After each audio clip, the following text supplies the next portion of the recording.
ദൈവവചനത്തിൻ്റെ ശക്തിയെക്കുറിച്ച് നമ്മൾ ഈ ദിവസങ്ങളിലെല്ലാം കൂടുതൽ ധ്യാനിക്കുന്നുണ്ട്. യേശുവാകുന്ന വചനം, ആ വചനമാണ് നമ്മെ നമ്മളാക്കി മാറ്റിയത്. ദൈവവചനം ഇല്ലായിരുന്നെങ്കിൽ നമ്മുടെ ജീവിതം ഒന്ന് ആലോചിച്ച് നോക്കിയേ. നമ്മുടെ ചിന്താഗതി തന്നെ മരണത്തിനപ്പുറത്തേക്കൊരു ജീവിതം നമ്മൾ അറിയുമോ? ഇല്ല. നമ്മൾ പാപം ചെയ്യാതെ നാം നമ്മെ തന്നെ സൂക്ഷിക്കുവാൻ നമ്മൾ ഈ ബന്ധപ്പെടുന്നത് എന്താണ്? ഈ ലോകത്തിൽ പല കാര്യങ്ങൾ കാണുമ്പോൾ അതിൽ നിന്നൊക്കെ നാം ഓടിമറയുന്നത് എന്താണ്? നമുക്കൊരു ദൈവ ഭയമുണ്ട്. എന്താണ്? ഈ ദൈവം രക്ഷിക്കുന്നവൻ മാത്രമല്ല, ഈ ദൈവം ശിക്ഷിക്കുന്നവനാണ്, ദൈവം ന്യായാധിപനാണ്. ഓരോരുത്തനെ അവനവൻ്റെ പ്രവർത്തിക്ക് തക്കവണ്ണം പകരം കൊടുക്കാൻ അവൻ്റെ പ്രതിഫലം അവൻ്റെ കയ്യിലുണ്ടെന്ന് നമ്മൾ വായിച്ചിട്ടുണ്ട്. ഈ ദൈവവചനത്തെക്കുറിച്ചുള്ള ശരിയായ ബോധ്യമാണ് നാം പാപരഹിതരായി ജീവിക്കുന്നത്. എന്തിന്? ഈ വചനമൊക്കെ കേൾക്കുന്നതിന് മുമ്പേ ഉള്ളിലൊരു ഭയം ഉണ്ടായിരുന്നു. ഇനിയൊരു ദൈവം ഉണ്ടെങ്കിലോ, തെറ്റ് ചെയ്യാൻ പാടില്ല. അതിനു മുമ്പ്, ദൈവവചനം അറിയുന്നതിന് മുമ്പ് ഇനി ആരെങ്കിലും കണ്ടാലോ? ദൈവവചനത്തിലേക്ക് വന്നപ്പോൾ ദൈവം എല്ലാം കാണുന്നുണ്ടല്ലോ. അതുകൊണ്ടാണ് ജോസഫിനെ പാപം ചെയ്യാൻ കഴിയാതെ പോയത്. അവന് പാപം ചെയ്യാൻ കഴിയില്ല. പാപത്തിൽ നിന്ന് അവൻ ഓടും. കാരണം ദൈവം ഉണ്ട് എന്നുള്ള ബോധ്യം, എപ്പോഴും ദൈവം കൂടെയുണ്ടെന്നുള്ള ഒരു ബോധ്യം അവനെ പാപത്തിൽ നിന്ന് വളരെ ദൂരേക്ക് ഓടിച്ചു. അത് നിമിത്തമുണ്ടായ നഷ്ടം മുഴുവനും ജോസഫിന് ലാഭമായി. ജോസഫ്, ദാവീദ്, അബ്രഹാം, ഇവർക്കൊക്കെയുള്ള ബോധ്യം ദൈവം കൂടെ ഉണ്ടെന്നായിരുന്നു. എന്നാൽ യേശുക്രിസ്തുവിൻ്റെ മക്കളുടെ ബോധ്യം ഞാൻ കർത്താവിലും കർത്താവ് എന്നിലുമാണ്. ഈ ഒരു ബോധ്യം ഇവർക്കാർക്കും, പഴയ നിയമഭക്തന്മാർക്കും ഉണ്ടായില്ല. ദൈവവചനം ഇന്ന് നമ്മിലാണ്. കൊലോസ്യർ 1:27 മഹത്വത്തിന്റെ പ്രത്യാശയായ ക്രിസ്തു എന്നിൽ വസിക്കുന്നു. എനിക്ക് പാപം ചിന്തിക്കാൻ പോലും പാടില്ല. എനിക്ക് പാപത്തിൽ ചിന്ത പോലുമില്ല. കാരണം എന്നിൽ വസിക്കുന്നവൻ, എന്നിലുള്ളവൻ, 1 യോഹന്നാൻ 4:4, എന്നിലുള്ളവൻ ലോകത്തിലുള്ളവനേക്കാൾ വലിയവൻ. ഈ ബോധ്യങ്ങളാണ് നമ്മെ പാപരഹിതരായി ജീവിക്കാൻ സഹായിക്കുന്നത്. മിക്കവാറും ഈ സങ്കീർത്തനത്തിലെ കുറേ വാക്യങ്ങൾ അടിവരയിട്ട് അതും പഠിച്ചുകൊണ്ട് നടന്നാൽ പോരാ. ലേഖനങ്ങളിൽ പറയുന്ന സത്യങ്ങളെ നാം ഗ്രഹിക്കണം. ഞാൻ ഈ പറഞ്ഞ വാക്യങ്ങളെല്ലാം അടിവരയിട്ട് പഠിക്കണം. നമ്മളാകെ പുതിയ നിയമത്തിൽ നിന്ന് പഠിക്കുന്നതും ലേഖനത്തിൽ നിന്ന് എൻ്റെ ദൈവമോ നിങ്ങളുടെ ബുദ്ധിമുട്ടൊക്കെ മഹത്വത്തോടെ തൻ്റെ ധനത്തിനൊത്തവണ്ണം ക്രിസ്തുയേശുവിൽ പൂർണ്ണമായും തീർത്തു തരും. ആ വാക്യം പോലും നമുക്കെടുത്ത് പറയണമെങ്കിൽ ഒരു യോഗ്യത വേണം. അത് ഫിലിപ്പിയ സഭയോടാണ് പറഞ്ഞത്. എൻ്റെ ദൈവം നിങ്ങളുടെ ബുദ്ധിമുട്ടൊക്കെ മാറ്റുമെന്ന് പറഞ്ഞത് ഫിലിപ്പിയ സഭ പൗലോസിനെ സാമ്പത്തികമായിട്ട് അവരുടെ കഷ്ടതയിൽ സഹായിച്ചു. അതുകൊണ്ട് പൗലോസ് അവരോട് പറയുന്നതാണ്. അല്ലാതെ ആ വാക്യം എടുത്തുകൊണ്ട് വെറുതെ ബുദ്ധിമുട്ട് തീരുമെന്ന് പറഞ്ഞാൽ കർത്താവിൻ്റെ നാമത്തിൽ ചെലവിടുന്നവരുടെ ബുദ്ധിമുട്ട് തീരും. അല്ലാത്തവർ ആ വാക്യം എടുത്ത് പറഞ്ഞുകൊണ്ട് കാര്യമൊന്നും ഉണ്ടാകുമെന്ന് എനിക്ക് തോന്നുന്നില്ല. ദൈവസഭയെ സഹായിക്കുന്നവരുടെ ബുദ്ധിമുട്ട് തീരും. അതാണ് പൗലോസ് പറയുന്നത്. നിങ്ങളുടെ ബുദ്ധിമുട്ട് മുഴുവനും മഹത്വത്തോടെ തൻ്റെ ധനത്തിനൊത്തവണ്ണം ക്രിസ്തുയേശുവിൽ പൂർണ്ണമായും തീർത്തു തരും. എന്താ കാരണം? യേശുവിൻ്റെ സഭയെ പണിയാൻ സാമ്പത്തികമായി കൈത്താങ്ങൽ സഭയ്ക്ക് കൊടുത്തു. ഈ ബോധ്യങ്ങളൊന്നും ഇല്ലെങ്കിൽ, ഈ വാക്യങ്ങളെല്ലാം മനസ്സിലാക്കാതെ ജീവിച്ചാൽ അതുകൊണ്ട് പ്രയോജനമില്ല. വാക്യങ്ങളെല്ലാം മനസ്സിലാക്കണം. എന്നിട്ട് ആ വാക്യത്തിൻ്റെ സത്യം ഗ്രഹിച്ച ശേഷം അതിനെ ഏറ്റുപറയണം, അതിൽ വിശ്വസിക്കണം. അതുപോലെ സംഭവിക്കും. കർത്താവ് അതിനുള്ള കൃപ നിങ്ങൾക്ക് തന്നിട്ടുണ്ട്. അതിൽ വർദ്ധിച്ചു വരിക. ചേർന്ന് പാടി യേശുവിനെ ആരാധിക്കാം. പരമപിതാവിന് സ്തുതി പാടാം. അവനല്ലോ ജീവനെ നൽകിയവൻ. പിതാവിന് സ്തുതി പാടാം. അവനല്ലോ ജീവനെ നൽകിയവൻ, പാപങ്ങളാകെ ക്ഷമിച്ചിടുന്നു, രോഗങ്ങളാകിലവും നീക്കിടുന്നു. പാപങ്ങളാകെ ക്ഷമിച്ചിടുന്നു, രോഗങ്ങളാകിലവും നീക്കിടുന്നു. പരമപിതാവിന് സ്തുതി പാടാം. അവനല്ലോ ജീവനെ നൽകിയവൻ, പരമപിതാവിന് സ്തുതി പാടാം. അവനല്ലോ ജീവനെ നൽകിയവൻ, ഇടയനെ പോൽ നമ്മെ തേടി വന്നു, പാപക്കുഴിയിൽ നിന്നേറ്റിയവൻ. ഇടയനെ പോൽ നമ്മെ തേടി വന്നു, പാപക്കുഴിയിൽ നിന്നേറ്റിയവൻ. സ്വന്തമാക്കി നമ്മെ തീർത്തിടുവാൻ സ്വന്തരത്വം നമുക്കേകിയതാ. സ്വന്തമാക്കി നമ്മെ തീർത്തിടുവാൻ സ്വന്തരത്വം നമുക്കേകിയതാ. പരമപിതാവിന് സ്തുതി പാടാം. അവനല്ലോ ജീവനെ നൽകിയവൻ, പരമപിതാവിന് സ്തുതി പാടാം. അവനല്ലോ ജീവനെ നൽകിയവൻ, അമ്മയെപ്പോൾ നമ്മെ ഓമനിച്ചു, അപകടവേളയിൽ പാലിച്ചവൻ. അമ്മയെപ്പോൾ നമ്മെ ഓമനിച്ചു, അപകടവേളയിൽ പാലിച്ചവൻ. ആഹാരപാനീയമേകിയവൻ, നിത്യമ ജീവനെ നൽകിടുന്നു. ആഹാരപാനീയമേകിയവൻ, നിത്യമം ജീവനെ നൽകിടുന്നു. പരമപിതാവിന് സ്തുതി പാടാം. അവനല്ലോ ജീവനെ നൽകിയവൻ, പരമപിതാവിന് സ്തുതി പാടാം. അവനല്ലോ ജീവനെ നൽകിയവൻ. കൂടുകളെ കൂടെ കൂടിളക്കി, പറക്കുവാനായി നമ്മെ ശീലിപ്പിച്ചു. കൂടുകളെ കൂടെ കൂടിളക്കി, പറക്കുവാനായി നമ്മെ ശീലിപ്പിച്ചു. ചിറകുകൾ അതിന്മേൽ വായിച്ചു നമ്മെ, നീലം പരിചായി നാം നശിച്ചിടാതെ. ചിറകുകൾ അതിന്മേൽ വായിച്ചു നമ്മെ, നീലം പരിചായി നാം നശിച്ചിടാതെ. സ്തോത്രം ചെയ്യാം ഹൃദയംഗമായി, കുമ്പിടാം അവൻ മുൻപിലാദരവാ. സ്തോത്രം ചെയ്യാം ഹൃദയംഗമായി, കുമ്പിടാം അവൻ മുൻപിലാദരവാ. ഹല്ലേലൂയ പാടാം മോദമോടെ, അവനല്ലോ നമ്മുടെ രക്ഷയിൻ പാറ. ഹല്ലേലൂയ പാടാം മോദമോടെ, അവനല്ലോ നമ്മുടെ രക്ഷയിൻ പാറ. സ്തോത്രം ചെയ്യാം ഹൃദയംഗമായി, കുമ്പിടാം അവൻ മുൻപിലാദരവാ. സ്തോത്രം ചെയ്യാം ഹൃദയംഗമായി, കുമ്പിടാം അവൻ മുൻപിലാദരവാ. ഹല്ലേലൂയ പാടാം മോദമോടെ, അവനല്ലോ നമ്മുടെ രക്ഷയിൻ പാറ. ഹല്ലേലൂയ പാടാം മോദമോടെ, അവനല്ലോ നമ്മുടെ രക്ഷയിൻ പാറ. ഹല്ലേലൂയ പാടാം മോദമോടെ, അവനല്ലോ നമ്മുടെ രക്ഷയിൻ പാറ. ഹല്ലേലൂയ പാടാം മോദമോടെ, അവനല്ലോ നമ്മുടെ രക്ഷയിൻ പാറ. അങ്ങനെ നമ്മൾ യോഹന്നാന്റെ സുവിശേഷം 5-ാം അധ്യായത്തിൽ എത്തിക്കഴിഞ്ഞു. ജീസസ് എവരിഡേ, എല്ലാ ദിവസവും യേശുവിൻ്റെ കൂടെ സഞ്ചരിക്കുന്ന വിശുദ്ധർക്കായിട്ട്, ദൈവമക്കൾക്കായിട്ട്, യേശുവിനെ കൈക്കൊണ്ട യേശുവിൻ്റെ കുഞ്ഞുങ്ങൾക്കായിട്ട് ദൈവത്തെ സ്തുതിക്കുന്നു. നമ്മൾ എത്ര അനുഗ്രഹിക്കപ്പെട്ടവരാണ്. ഹാനോക്ക് ദൈവത്തിൻ്റെ കൂടെ 300 വർഷം നടന്നു. 300 വർഷം ആയുസ് കൊടുത്തുകൊണ്ട് 300 വർഷം നടന്നു.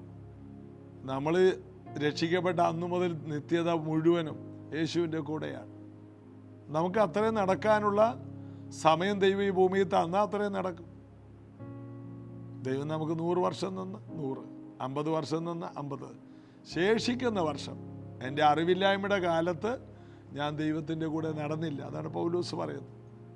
എന്നാൽ പൗലോസ് ദൈവത്തിൻ്റെ കൂടെ നടക്കാൻ തുടങ്ങിയപ്പോൾ അവൻ നിഷ്ഠൂരനല്ല, ഉപദ്രവിയല്ല, ദൂഷകനല്ല. അവൻ മാറി. അപ്പോസ്തലന്മാരിൽ ഏറ്റവും ശ്രേഷ്ഠനായി. അവൻ്റെ തൂവാല എടുത്തുകൊണ്ടുപോയി ഇടുന്നിടത്ത് മുടന്തൻ ചാടി എഴുന്നേൽക്കുന്നു, ഭൂതങ്ങൾ വിട്ടുപോകുന്നു. ദൈവത്തിൻ്റെ കൂടെ നടക്കുക, യേശുവിനോട് കൂടെ നടക്കുക, വചനത്തിൽ നടക്കുക, അതൊരു പദവിയാണ്, മഹാപദവിയാണ്. കർത്താവിൻ്റെ കൂടെ നടക്കുന്നവർ അസാധാരണ നന്മകളും വിടുതലുകളും കാണും. കർത്താവ് അതിനുള്ള കൃപ എല്ലാ ദിവസവും തരട്ടെ. യോഹന്നാൻ 5 ഇങ്ങനെയാണ് തുടങ്ങുന്നത്. അതിൻ്റെ ശേഷം യഹൂദന്മാരുടെ ഒരു ഉത്സവം ഉണ്ടായിട്ട് യേശു യെരുശലേമിലേക്ക് പോയി. ജനക്കൂട്ടം എവിടെയുണ്ടോ യേശു അവിടെയുണ്ട്. യേശു എപ്പോഴും നിർജ്ജന സ്ഥലത്തല്ല. യേശു രാത്രി ഏകാന്തതയിൽ പ്രാർത്ഥിച്ചതുപോലെ പകലും പ്രാർത്ഥിക്കുകയല്ല. പകൽ വെളിച്ചമുള്ളിടത്തൊന്നും യേശു പ്രാർത്ഥിക്കുന്നതായിട്ട് കാണുന്നില്ല. അതിരാവിലെ ഇരുട്ടുള്ളപ്പോൾ യേശു പ്രാർത്ഥിക്കും. എന്താ കാരണം? ജനങ്ങളെല്ലാം ഉറക്കമാണ് അതിരാവിലെ. ഒന്ന്, ആ സ്ഥലം എന്ന് പറഞ്ഞാൽ തണുപ്പിൻ്റെ സ്ഥലമാണ്. ജനങ്ങൾ നല്ല തണുപ്പത്ത് നല്ല ഉറക്കത്തിലാണ്. ജനങ്ങളില്ലാത്ത സമയം മുഴുവൻ യേശു പ്രാർത്ഥനയിൽ ചിലവഴിക്കും. ജനങ്ങൾ എവിടെയുണ്ടോ അവിടെ യേശുവുണ്ട്. യേശുവിന് ജനങ്ങളെ വേണം. കാണാതെ പോയതിനെ തിരഞ്ഞു പിടിച്ച് രക്ഷിക്കാനാണ് മനുഷ്യപുത്രൻ വന്നത്. യേശു ജനങ്ങളെ അന്വേഷിച്ച് നടക്കുകയാണ്. ഈ ദിവസങ്ങളിൽ നമുക്കും ജനങ്ങളിലേക്ക് എത്തിച്ചെല്ലാൻ, അവരുടെ അടുക്കൽ എത്തുവാൻ ദൈവത്തോട് നമ്മൾ പ്രാർത്ഥിക്കണം. കർത്താവേ, ഞങ്ങളെ ജനങ്ങളിലേക്ക് എത്തിക്കണേ. യേശു ഇതാ യെരുശലേമിലേക്ക് പോയി. ഒരു ഉത്സവത്തിന് പോയതാണ്. അടുത്ത വാക്യം, യെരുശലേമിൽ ആട്ടുവാതുക്കൽ ബെഥേസ്ത എന്ന് എബ്രായ പേരുള്ള ഒരു കുളമുണ്ട്. അതിന് 5 മണ്ഡപമുണ്ട്. അവയിൽ വ്യാധിക്കാർ, കുരുടർ, മുടന്തർ, ക്ഷയരോഗികൾ, ഇങ്ങനെ വലിയൊരു കൂട്ടം വെള്ളത്തിൻ്റെ ഇളക്കം കാത്തുകൊണ്ട് കിടന്നിരുന്നു. അതത് സമയത്ത് ഒരു ദൂതൻ കുളത്തിലിറങ്ങി വെള്ളം കലക്കും. വെള്ളം കലങ്ങിയ ശേഷം ആദ്യം ഇറങ്ങുന്നവൻ ഏത് വ്യാധി പിടിച്ചവനായിരുന്നാലും അവന് സൗഖ്യം വരും.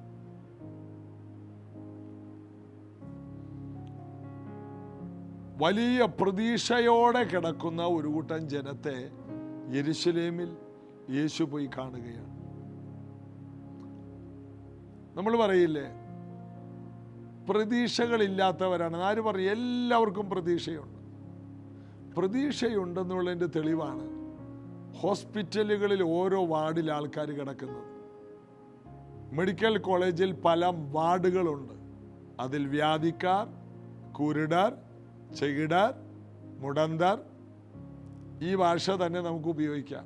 ക്യാൻസർ രോഗികൾ, അത്യാഹിത വിഭാഗം, എല്ലാം ഇങ്ങനെ ഒരു വിടുതൽ കാത്തുകൊണ്ട് കിടക്കുകയാണ്. ഒരു ദൂതൻ വന്ന് കുളം കലക്കി. ഇതുപോലെ ചില ഡോക്ടർമാരെ കാത്തു കിടക്കുകയാണ്. അവർ വന്നാൽ വിടുതലാണെന്ന് അവർ. അപ്പോൾ മനുഷ്യരിൽ വലിയ പ്രതീക്ഷ വെച്ച് കിടക്കുകയാണ്. ഇവിടെ ബെഥേസ്ത കുളക്കരയിൽ ഒരു ദൂതൻ ഇറങ്ങുന്നു. സൂപ്പർ നാച്ചുറൽ എന്നുള്ളത് ആ കാലത്ത് ഇവർ വിശ്വസിച്ചിരുന്നു. അവിടെ പറയുന്ന ഒരു ദൂതൻ വന്ന് കുളം കലക്കുന്നു. ഇതിൽ നിന്ന് ഞാൻ മനസ്സിലാക്കിയത്, സൗഖ്യമില്ലാത്ത കാലത്തും ദൈവത്തെ ഇവർ മറന്ന കാലത്തും ഇവർക്ക് വിടുതലിനെ ആഗ്രഹിക്കുന്നവർക്ക് ദൈവം ഒരു ചാൻസ് വെച്ചിരുന്നു. ഒരു ദൂതൻ വന്ന് കുളം കലക്കുന്നു. കാരണം എല്ലാവരും സൗഖ്യമാകണമെന്നുള്ളത് കർത്താവിൻ്റെ ഇഷ്ടമാണ്. അതുകൊണ്ടാണ് ഒരുത്തൻ പോലും നശിച്ചു പോകാതെ. ദൈവത്തിൻ്റെ ഇഷ്ടമാണ് നമ്മുടെ സൗഖ്യം. ദൈവത്തിൻ്റെ ഇഷ്ടമാണ് നമ്മുടെ സമൃദ്ധി. ദൈവത്തിൻ്റെ ഇഷ്ടമാണ് നമ്മുടെ പുരോഗതികൾ. അപ്പം ഇതൊന്നും ഇല്ലാതെ രോഗങ്ങളാൽ നശിക്കുമ്പോൾ അത് ദൈവത്തിൻ്റെ ഹിതമല്ല. ദൈവം എപ്പോഴും സാധ്യതകൾ തരികയാണ്. ദൈവത്തിൽ വിശ്വസിക്കാത്ത, രോഗസൗഖ്യത്തിൽ വിശ്വസിക്കാത്തവർക്ക് ദൈവം എങ്ങനെയെങ്കിലും വേറൊരു ചാൻസെങ്കിലും കൊടുക്കുകയാണ്. എങ്ങനെയെങ്കിലും പോയി രക്ഷപ്പെടും. അപ്പം അവർ പറയാണ്, ഞാൻ ഒരു സ്ഥലത്ത് പോയി, അവിടെ ഒരു നല്ല ഡോക്ടറിനെ ദൈവം എനിക്ക് തന്നു. കർത്താവിൽ വിശ്വാസമില്ല, അതുകൊണ്ട് കർത്താവ് നല്ലൊരു ഡോക്ടറെ കൊടുത്തു. മാത്രമല്ല ആ ഡോക്ടർ അദ്ദേഹത്തിൻ്റെ ജീവിതത്തിൽ ആദ്യമായിട്ടാണ് ഇതുപോലൊരു കേസ് കൈകാര്യം ചെയ്യുന്നത്, സക്സസ് ആകുന്നത്. എത്ര നല്ലൊരു ഡോക്ടർ! സ്വോത്ര. എന്നാലും കർത്താവാണെന്ന് പറയില്ല. കർത്താവ് അവിടെയും കർത്താവാണ് പ്രവർത്തിക്കുന്നത്. ഒരാശുപത്രി ചെല്ലുമ്പോൾ അവിടെ ചില നേഴ്സുമാർ വരുന്നു, അവർ നമ്മളെ ഹെൽപ്പ് ചെയ്യുന്നു. ചില ഡോക്ടർമാർ പറയുന്നു, ഇപ്പം കഴിഞ്ഞ ദിവസം എനിക്കറിയാവുന്നൊരു ആൻറ്റി ഒരാശുപത്രി ചെന്നപ്പോൾ ആൻജിയോഗ്രാം ചെയ്യാൻ ചെന്നതാണ്. ഉടനെ ആ ഹോസ്പിറ്റലിലുള്ള സ്റ്റാഫ് പറഞ്ഞു, ആൻജിയോഗ്രാം ചെയ്യണ്ട, ഇവിടെ വരുന്ന എല്ലാവരെയും കൊണ്ട് ജയിക്കുകയാണ്, ഇവിടെ നിന്ന് വിട്ടോ. അവിടെയുള്ളവർ, അത് ദൈവത്തിൻ്റെ ഒരു കൃപയല്ലേ ആൻജിയോഗ്രാം ചെയ്യേണ്ടെന്ന്? അതുപോലും ദൈവത്തിൻ്റെ കൃപയാണ്. നമ്മൾ പോകുന്നിടത്തെല്ലാം ദൈവം നമ്മളെ സഹായിക്കുന്നുണ്ട്. കർത്താവിനെ വിശ്വസിക്കുന്നില്ലെങ്കിലും ഡോക്ടർമാരെയും ആശുപത്രിയെ ആശ്രയിക്കുമ്പോഴും അവിടെയും പ്രവർത്തിക്കുന്നത് കർത്താവ് തന്നെയാണ്. എത്ര എല്ലാം നമ്മൾ അത്ഭുതങ്ങളായി കാണും. എല്ലാറ്റിൻ്റെ പുറകിൽ കർത്താവിൻ്റെ കൈയുണ്ട്. ഒരു ദൂതൻ വന്ന് കുളം കലക്കുന്ന കാത്തു കിടക്കുകയാണ്. ഒരു പ്രതീക്ഷ. ഈ ഭൂമിയിലുള്ള എല്ലാ മനുഷ്യർക്കും ഏതെങ്കിലും ഒരു പ്രതീക്ഷയുണ്ട്. മാതാപിതാക്കൾക്ക് കുഞ്ഞുങ്ങളിലാണ് പ്രതീക്ഷ, കുഞ്ഞുങ്ങൾക്ക് അവരുടെ വിദ്യാഭ്യാസത്തിലാണ് പ്രതീക്ഷ, അവരുടെ ആരോഗ്യത്തിലാണ് പ്രതീക്ഷ. മറ്റു ചിലരുടെ വാക്കുകളിൽ പ്രതീക്ഷ വെക്കും, അവർ ചതിക്കും. അങ്ങനെ എത്രയോ പേർക്ക് ധനനഷ്ടമുണ്ടായി. വലിയ സമ്പത്ത് വരെയും മറ്റുള്ളവരിൽ പ്രതീക്ഷ വെച്ച് കൊടുത്ത് ചതിക്കപ്പെട്ട എത്രയോ പേരെ ഞാൻ കണ്ടു, കൗൺസിൽ ചെയ്തു. ഈ കൗൺസിലിംഗ് കൊണ്ടൊന്നും പ്രയോജനം ഉണ്ടായില്ലെങ്കിലും പ്രതീക്ഷ വെച്ചതാണ്. സ്വത്തുക്കളെല്ലാം അവരടിച്ചു മാറ്റി. അവസാനം കരിമ്പിൻ ചട്ടി പോലെ പുറത്ത് കളഞ്ഞു. പ്രതീക്ഷകൾ വയ്ക്കുക. ബൈബിൾ പറയുന്നു, കർത്താവിൽ പ്രത്യാശ വെച്ചുകൊള്ളുക. സങ്കീർത്തനത്തിൽ പറയുന്ന, അവങ്കലേക്ക് നോക്കിയവർ പ്രകാശിതരായി. അതായത് കർത്താവിൽ പ്രതീക്ഷ വെച്ചവർ പ്രകാശിതരായി. അടുത്തത്, അവരുടെ മുഖം ലജ്ജിച്ചു പോയില്ല. കർത്താവിലേക്ക് നോക്കുന്ന ഒരുത്തന് ലജ്ജിച്ചു പോയില്ലെന്ന്.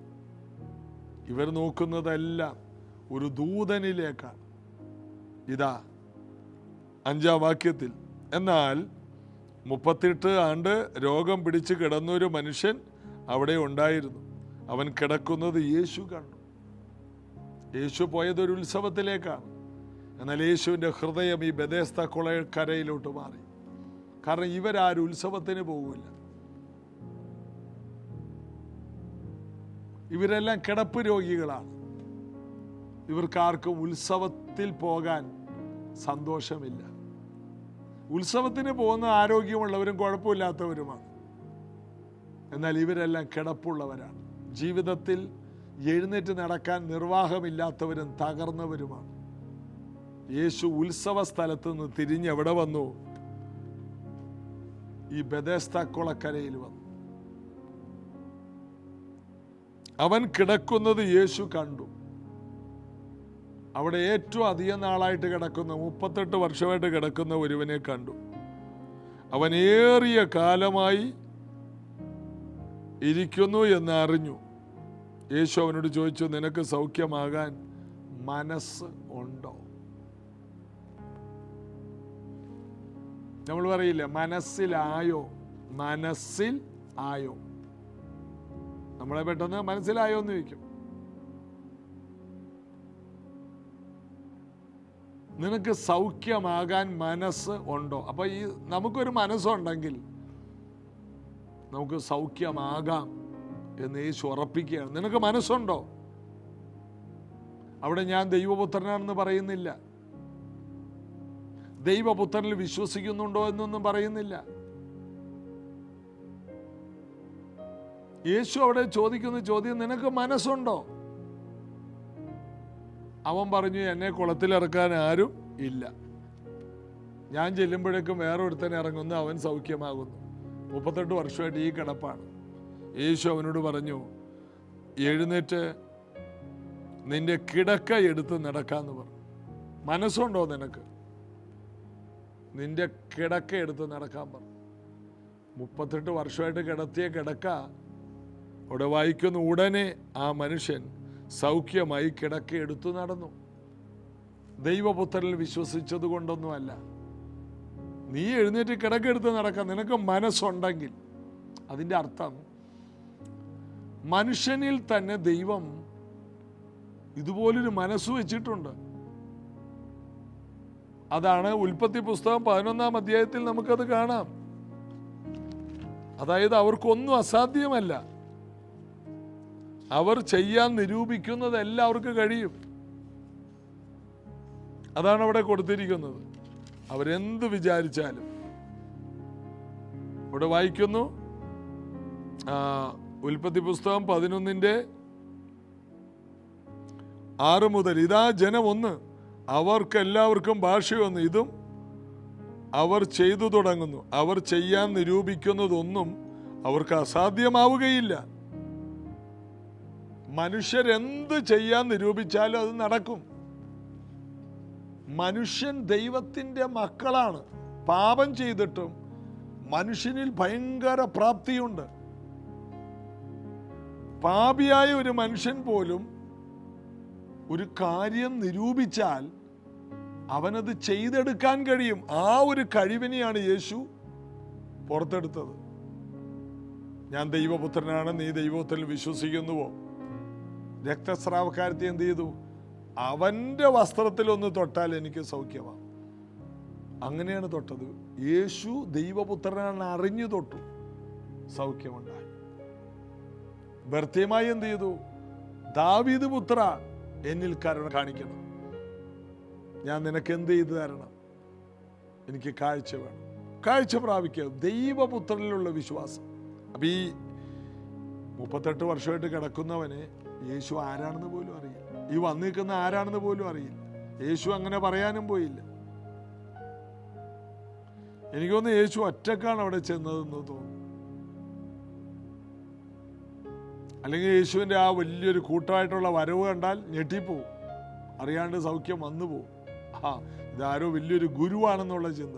ഒന്നുമില്ല, ഒറ്റക്ക് അവിടെ ചെന്നു. അവൻ്റെ പ്രാപ്തിയെ അവൻ യേശു പുറത്തെടുക്കുകയാണ്. മനുഷ്യൻ ചെയ്യാൻ നിരൂപിക്കുന്നതൊന്നും അവന് അസാധ്യമല്ല. മനസ്സിന് അത്രയും ശക്തിയുണ്ടെന്ന്. നമ്മുടെ മനസ്സിനെ നാം ശരിക്കും ഉപയോഗിച്ചാൽ നമുക്ക് വലിയ കാര്യങ്ങൾ ചെയ്യാൻ കഴിയുമെന്ന് യേശു പഠിപ്പിക്കുകയാണ്. അവിടെ വായിക്കുന്നു, ഉടനെ ആ മനുഷ്യൻ സൗഖ്യമായി കിടക്ക എടുത്ത് നടന്നു.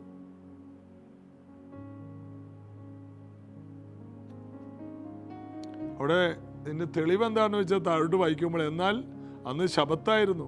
ആകയാൽ യഹൂദന്മാർ സൗഖ്യം പ്രാപിച്ച അവനോട്, ഇന്ന് ശബത്താകുന്നു, കിടക്കെടുത്ത് നടക്കുന്നത് ശരിയല്ലെന്ന് പറഞ്ഞു. 11, അവൻ അവരോട്, എന്നെ സൗഖ്യമാക്കിയവൻ കിടക്ക എടുത്ത് നടക്ക എന്ന് എന്നോട് പറഞ്ഞു. സൗഖ്യമാക്കിയവൻ എന്നാ പറയുന്നത്. ആ വാക്കാണ്. യേശുവിൻ്റെ ആ വാക്ക് അവൻ്റെ മനസ്സിനെ ബലപ്പെടുത്തി അവൻ എഴുന്നേറ്റു. ആത്മാവിൽ നിറഞ്ഞൊരു വ്യക്തി ഒന്നും പറയണ്ട, വെറുതെ എഴുന്നേക്കാൻ പറഞ്ഞാൽ മനസ്സിലേക്ക് ശക്തി വ്യാപരിക്കും. അപ്പൊ എല്ലാവരിലും സാധ്യതയുണ്ട്. എല്ലാവരും എഴുന്നേക്കാനുള്ളതാണ്. സാന്നിധ്യത്തിൽ നിറഞ്ഞൊരു വ്യക്തി പോയി അത് പറയണം. അപ്പോൾ ഞാനും നിങ്ങളൊരു വീട്ടിൽ ചെന്നാൽ നമ്മൾ പറയുന്ന ഒരു വാക്ക് ആരെയൊക്കെ എഴുന്നേൽപ്പിക്കാനുള്ളതാണ്.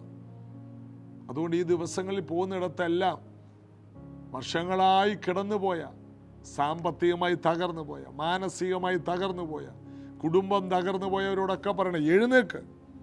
ഈ സാഹചര്യത്തിൽ നിന്ന് എഴുന്നേക്കാൻ പറയണം. നമ്മുടെ ഒരൊറ്റ വാക്ക് മതി, അഭിഷേകമുള്ള നമ്മുടെ വായിൽ നിന്ന് ഒറ്റ വാക്ക്. ആ ഒരൊറ്റ വാക്കുകൊണ്ട് ജനങ്ങൾക്ക് വിടുതലുണ്ടാകും. വിശ്വസിക്കുക. പ്രത്യേകിച്ച് ഒത്തിരി വചനമൊന്നും പറഞ്ഞില്ലെങ്കിലും നമ്മുടെ മേലൊരു അഭിഷേകമുണ്ട്.